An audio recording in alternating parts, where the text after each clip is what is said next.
Welcome back, everybody, to Real Estate Investing Unmasked. Today, we're going to talk about the three best friends you need to have to get into real estate investing. Before I started investing in real estate, I went to a Real Estate 101 class at my local community college. That was over 15 years ago. But this is one of the most crucial points that I learned while I was in that class. So listen up. The first best friend you need to have is a real estate agent. I know that seems kind of like duh, but one of the things that real estate agents can do is they can get you inside the house or inside the building that you're interested in looking at. And it could be commercial, it could be residential, it could be multifamily. It doesn't matter. You need somebody who can get you in there and then get you in there legally. So a real estate agent, they have the rights and the privileges of being able to get into a property that's listed for sale on the multiple listing service. The other reason why you need a good real estate agent is because those are the ones that are out there looking all the time for properties they can sell. And when they find a good deal, who are they going to go to if they have you as the friend? That's right, you. So your first best friend you need to have if you want to get into real estate investing is a real estate agent. Friend number two is going to be a mortgage broker. It's going to be somebody who can get you the money. See, they're the first two. Once you find the property, it does you no good if you have no way of buying the property. And the very few people that can buy the property outright. Now, it's great if you've got the money to buy a house cash and then fix it up and sell it. If you want to do fix and flip, that's great. Or if you want to buy a property, fix it up and rent it out, fix and hold, that's great. Or if you can buy a property and just rent it out, that's great too. All of those are great. But most of the time, especially if you're getting started, you won't have enough money to buy something outright. Let's be honest. So, get your first friend, your real estate agent.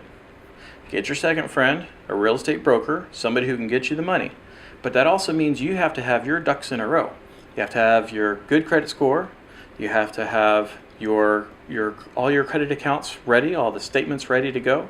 Have your income statements, everything that you have that's necessary for that broker to do their job, have it ready. So first friend, real estate agent. Second friend, real estate broker, so a mortgage broker.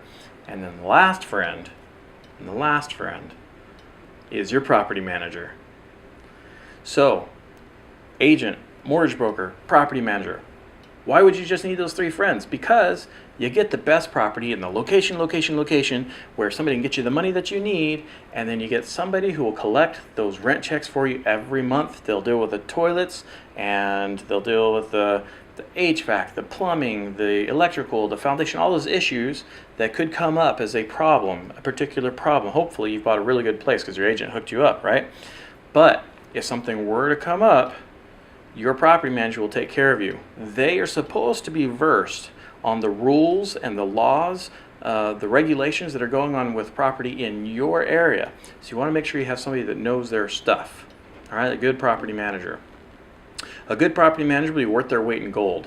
So why have them listed as number 3? Well, because you don't really need a property manager until you have the agent to get you the property and the broker that bought you the property.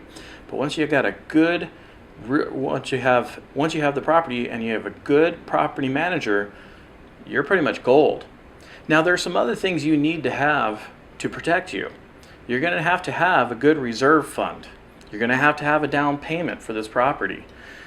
That doesn't mean those monies have to come from you. That doesn't mean that, basically that means you have to have some way of taking care of that property should something bad happen.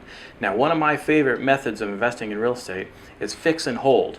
And the reason why I like fix and hold is because I take a property that's dilapidated, I take care of all the problems before I get my first renter in there, and then I just keep the property. And as I hold that tenant in the property, if they say something's wrong, usually it's something that was either overlooked or was working fine. There's just a minimal thing. Because I take care of the plumbing, the HVAC, and the foundation, and the roofing, all that when I'm doing my fixing part of the fix and hold. So all the major systems are taken care of. HVAC, it's all taken care of when I'm doing the fixing part of the fix and hold. So once I have my tenant in there, it should be easy sailing. Now, there are problems that do come up. For instance, you could have a garbage disposal that decides to have a bad day.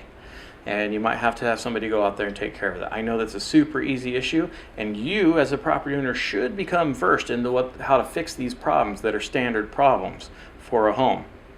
However, when you have a property, you don't want to have to fix those things yourself. So get a good property manager that will take those phone calls at all weird hours of the night, weird hours of the morning, the weekends, the holidays, the times when you just want to be out with your loved one, having a good time, and have them take care of those problems.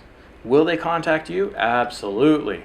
You want them to contact you with the things that cost big dollars, because you don't want them to just have a blank check to your bank account.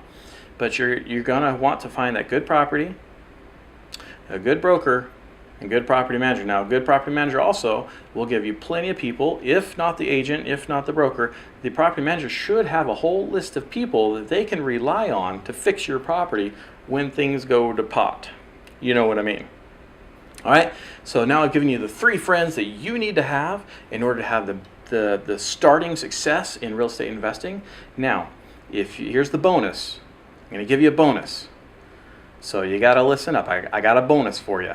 If once you have those 3 friends and they are doing a phenomenal job for you, you might need 2 more friends. The one friend, the additional friend, here's the bonus. The additional friend is an accountant, and the other one is a lawyer. The lawyers are great for writing up your contracts and making sure everything's good. Now, property manager, a good one, should have all the contracts all written up in good order, and they can address them to have them focused and tailored toward your likes.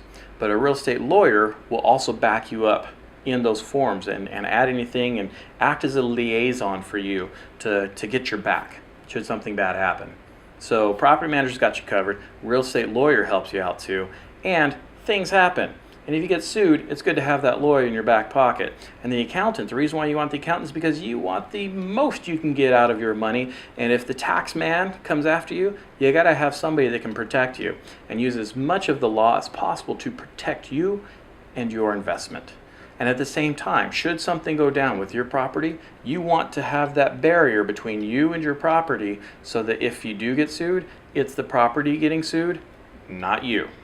All right, guys, that finishes up for today for the 3 or 5 best friends you need to have to get started in real estate investing. I hope this has helped. If you have any questions, please ask down below, then I'll answer it for you. Thanks again for watching, and don't forget to subscribe. Thanks, guys.